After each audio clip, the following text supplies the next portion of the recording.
Hello friends, मैं आपका दोस्त सीके स्वागत करता हूं अपने यूट्यूब चैनल में। दोस्तों, जैसे कि आप देख पा रहे हैं, इस सामने सार्क कंट्रीज़ का एक मैप है जिसमें प्रमुख देश हमारा भारत दिखाई दे रहा है। तो आपको बता दूं कि सार्क जो है 8 देशों का संगठन है, जो कि south Asian association of regional countries इसका फुल फॉर्म है, जो कि दक्षिण एशियाई देशों का संगठन है। और जैसा कि आप देख रहे हैं मैप में, सबसे बड़ा देश भारत है। आर्थिक रूप से कहें या सैन्य रूप से इसकी प्रमुख अर्थव्यवस्था की बात करें तो सबसे बड़ा देश भारत है और एक गार्जियन कंट्री के रूप में ये रोल प्ले कर रहा है आज की डेट में सार्क में।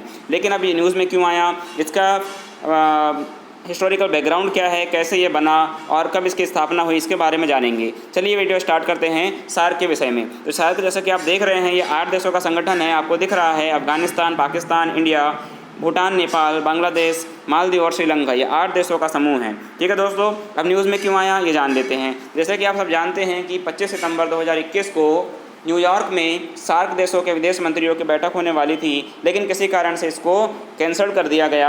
कारण ये था कि जो पाकिस्तान है वो अफगानिस्तान में वर्तमान तालिबान सरकार को मान्यता देने पर विचार कर रहा है और उसने प्रस्ताव रखा था कि तालिबान के नेता जो आमिर खान मुटाकी हैं, जिसे वर्तमान में विदेश मंत्री बनाया गया है तालिबान द्वारा, उसे इस बैठक में शामिल किया जाए। किंतु जो विदेश हैं अभी साउथ एशियन नेशंस या दक्षिण एशियाई देश, वो इस पर सहमत नहीं हैं। भारत के द्वारा और अन्य देशों के द्वारा इस मांग को खारिज कर दिया गया, क्योंकि तालिबान एक आतंकवादी संगठन है दुनिया के नज़रों में, और किसी भी तरह से हम या अन्य देश ये नहीं चाहेंगे कि एक आतंकवादी संगठन किसी देश पर राज करे। ठीक है, अब यदि उसके बारे में बात करें तो अमरुल्लाह सलेह जो हैं, ये वर्तमान में एक कार्यवाहक राष्ट्रपति हैं अफगानिस्तान के, जो कि चुनी हुई सरकार के नेता हैं।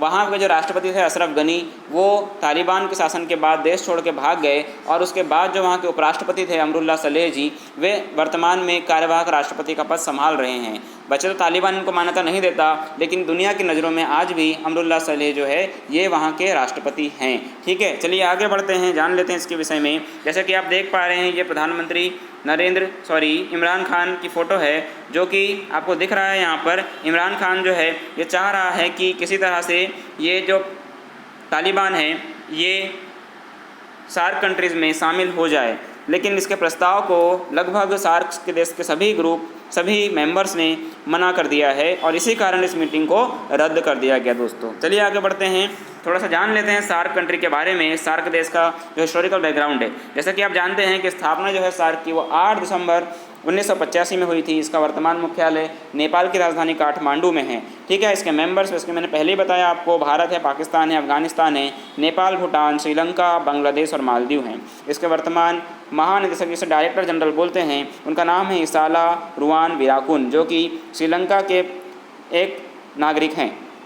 ठीक है, अब न्यूज़ में इसलिए आया कि जो आज यानी 25 सितंबर 2021 को जो सार्क के विदेश मंत्रियों की बैठक होने वाली थी, कहाँ पर, न्यूयॉर्क में, उसे पाकिस्तान की इस मांग को देखते हुए कि तालिबान को शामिल किया जाए, इस कारण इसे अस्वीकार कर दिया गया और इस बैठक को रद्द कर दिया गया। दोस्तों ठीक है, यदि बात करें वर्तमान नेता की तालिबान की, जो उसका नाम है आमिर खान मुटाकी, जो भी एक हमारी नज़रों में एक आतंकवादी है और वहाँ के विदेश मंत्रालय का मंत्री बनाया गया है, इसी कारण जो है इसे मान्यता नहीं दी गई। और याद रखना कि अफगानिस्तान में वर्तमान राष्ट्रपति का पद, जैसे कि मैंने पहले ही बताया, अमरुल्लाह सलेह जो है ये मान्यता प्राप्त नेता है अफगानिस्तान के। ठीक है, और जैसे कि बता दूं कि अफगानिस्तान के संविधान के हिसाब से यदि राष्ट्रपति का पद किसी कारण खाली हो जाता है तो वहाँ का उपराष्ट्रपति राष्ट्रपति का पद संभालता है। ठीक है, चलिए आगे बढ़ते हैं। थोड़ा सार्क के बारे में बता दूं कि सार्क जो है उसका आइडिया बांग्लादेश द्वारा 1979 में दिया गया था, किंतु तत्कालीन जो प्रधानमंत्री थी हमारे देश की श्रीमती इंदिरा गांधी, उन्होंने इसे अस्वीकार कर दिया था और वो नहीं चाहती थी कि भारत इसका मेंबर बने, क्योंकि जितने भी देश हैं आसपास, ये भारत से कहीं ना कहीं बैकवर्ड है और इसका जो पूरा भार है, चाहे आर्थिक रूप से कहिए, सैन्य रूप से कहिए, ये भारत पर पड़ेगा। इसीलिए प्रधानमंत्री इंदिरा गांधी ने इस जो प्रस्ताव था इसे अस्वीकार कर दिया गया था। ठीक है, याद रखिए। उसके बाद 1985 में जो राजीव गांधी थे उसे प्रधानमंत्री बने, तब उन्होंने सार्क का प्रस्ताव स्वीकार कर लिया और भारत इसका मेंबर बन गया, और फाइनली 8 दिसंबर 1985 को एक नया संगठन बना विश्व में, जिसका नाम था सार्क। ठीक है दोस्तों, चलिए आगे बढ़ते हैं, थोड़ा और जान लेते हैं इसके बारे में। ये आपको दिख रही है प्रधानमंत्री नरेंद्र मोदी जी की फ़ोटो और इमरान खान की फ़ोटो। ठीक है, किस तरह प्रधानमंत्री इन्हें समझाने की कोशिश कर रहे हैं, इस तरह आपको लग रहा है। वैसे अभी जो है ये दोनों नेता कहाँ पर है, अमेरिका में ही किसी बैठक में शामिल हैं। और वैसे भी क्योंकि यहाँ पर क्वाड की बैठक होने वाली है और भारत और जापान की द्विपक्षीय वार्ता भी चल रही है अमेरिका में, तो इसीलिए ये दोनों नेता यहाँ पर अमेरिका में अभी गए हुए हैं। ठीक है, आगे देखते हैं। ये दिख रही है आपको फ़ोटो, ये अफ़गानिस्तान के वर्तमान एक्टिंग राष्ट्रपति अमरुल्लाह सालेह जी हैं। यही जो है ये मान्यता प्राप्त नेता है और पूरे विश्व में सभी देशों ने इन्हें ही मान्यता दी है। चाहे गूगल कहिए, चाहे किसी भी आप साइट पे जाकर देख लीजिए, आपको इन्हीं का नाम दिखेगा, क्योंकि आतंकवादी सरकार को हम किसी भी तरह मान्यता प्रदान नहीं करते हैं। चलिए आगे बढ़ते हैं, अन्य नेताओं की बात कर लेते हैं, सार्क कंट्रीज़ के देश में नेताओं की। तो याद रखिए अफ़गानिस्तान के जो वर्तमान प्रेसिडेंट है वो अमरुल्लाह सालेह हैं। ठीक है, उसके बाद बांग्लादेश की बात करें तो प्रेसिडेंट अब्दुल हमीद जी हैं, प्राइम मिनिस्टर शेख हसीना जी हैं। भूटान की बात करें तो वहाँ के राजा जिग्मे खेसर नामग्याल वांगचुक है और वहाँ के प्रधानमंत्री लोसे सेरिंग है। उसके बाद इंडिया की बात करें, सब जानते हैं कि राष्ट्रपति श्री रामनाथ कोविंद जी हैं और प्रधानमंत्री नरेंद्र मोदी हैं। मालदीव के बारे में बात करें तो वहाँ के राष्ट्रपति इमरान मोहम्मद सोली हैं। नेपाल की प्रधानमंत्री श्रीमती विद्या देवी भंडारी है और वहाँ के जो प्रधानमंत्री है शेर बहादुर देवबा जी हैं, जो हाल ही में 1 या 2 महीने पहले ही बनाए गए हैं। पाकिस्तान के राष्ट्रपति की बात करें तो आरिफ अलवी हैं और वहाँ के प्रधानमंत्री इमरान खान हैं।